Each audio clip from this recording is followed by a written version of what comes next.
Bueno, cuando nosotros hablamos de violencia estamos hablando de dos cuestiones objetivas muy claras en la sociedad. Primero, como un fenómeno social que se da a partir de la misma forma de como nosotros somos como seres humanos. Y la segunda forma es a través de todos los asuntos relacionados con la economía, con los ámbitos sociales, políticos, estructurales, culturales y bueno, y todo lo que tiene que ver en la forma misma de la sociedad. Cuando vamos en el primer caso, nosotros estamos siendo muy claros en la cuestión de que cada ser humano de por sí es violento y por naturaleza acciona un tipo de defensa hacia cualquier situación. Y cuando hablo de defensa, hablar de defensa física, psicológica, es una forma de cómo nosotros entendemos cuál es la naturaleza mismo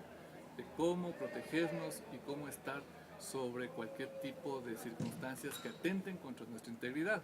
Sin embargo, este tipo de formalidades o este tipo de reacciones ha ido tergiversándose a lo largo de la historia y por eso nosotros conocemos que hay muchas situaciones que se puede confundir como legítima defensa o como cualquier tipo de circunstancias y la acción de violencia en contra de los seres humanos. Y en el segundo tema, acerca de los fenómenos sociales o las problemáticas sociales, como es lo económico, lo social, lo estructural mismo de la sociedad, habla que cualquier circunstancia que pase dentro de nuestro círculo social puede ser accionado a través de un vínculo de violencia que puede afectar a otra persona. En definitiva, hablar de violencia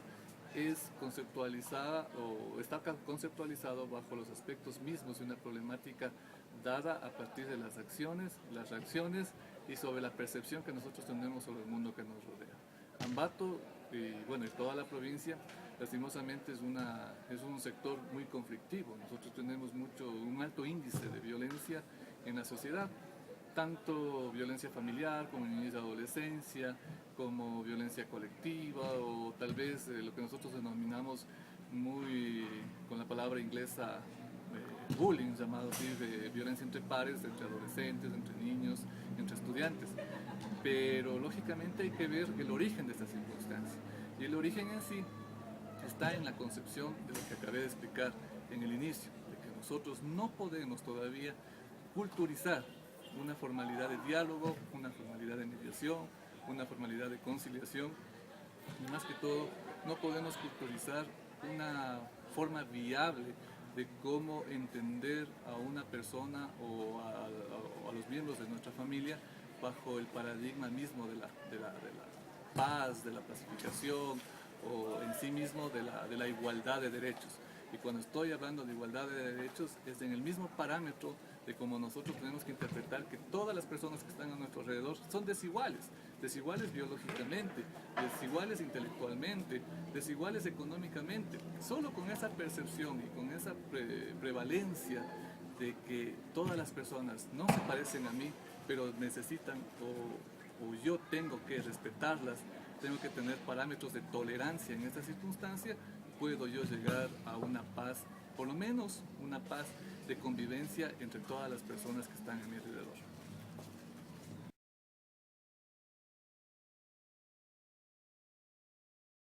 Nosotros identificamos, sea esto como autoridades o como personas que atienden este tipo de violencia, nosotros tenemos la obligación de tratar de primero proteger a las víctimas y luego darle el tratamiento judicial necesario para que se pueda resarcir el daño, reparar el daño, se pueda llegar hasta las últimas instancias en las condiciones de la protección tanto de la víctima como también del victimario, porque hablar de protección del victimario también es una forma de garantizar derechos de esa persona que está violentando a su círculo, a su familia, y eso más radica en una actitud netamente personal, humana, que más que una situación, digamos, delictiva, en circunstancias tales de que una persona puede ser víctima de circunstancias de salud o psiquiátricas, psicológicas, o el mero hecho de que nunca tuvo una preparación necesaria como para entender el problema familiar o social y simplemente solucionar los problemas con la violencia. Entonces, nosotros estamos como autoridades encargadas de dar todo ese tipo de trámites, dar las medidas de protección necesarias, dar las medidas de amparo, esto en el ámbito de violencia contra la mujer, las medidas de amparo necesarias para que exista esta protección. Pero en definitiva, las personas víctimas de violencia, tanto en niñez y adolescencia, intrafamiliar o cualquier tipo de violencia, puede recurrir a las unidades especializadas para dichas personas. En este caso, para niñez y adolescencia, están las juntas cantonales de protección de derechos de la niñez y adolescencia, que en todo el estado ecuatoriano cada cantón cuenta con su entidad. Para las víctimas de violencia intrafamiliar y de violencia contra la mujer, o sea, violencia de género, pueden dirigirse a las unidades de violencia contra la mujer y la familia, que en este caso está mal enfocado el nombre, diría yo, porque es una unidad de violencia intrafamiliar. Y por último, cuando nosotros hablamos de cualquier otro tipo de violencia que no tenga nada que ver con nuestra familia o con niños o con nuestros cónyuges o con todo nuestro vínculo social más íntimo, y cuando son de personas extrañas podemos ir a las unidades de contravenciones, y si el caso fuera de violencia extrema o de algún tipo de tipificación que nuestra invalidez pase más de 3 días, pueden dirigirse a un juzgado de garantías penales.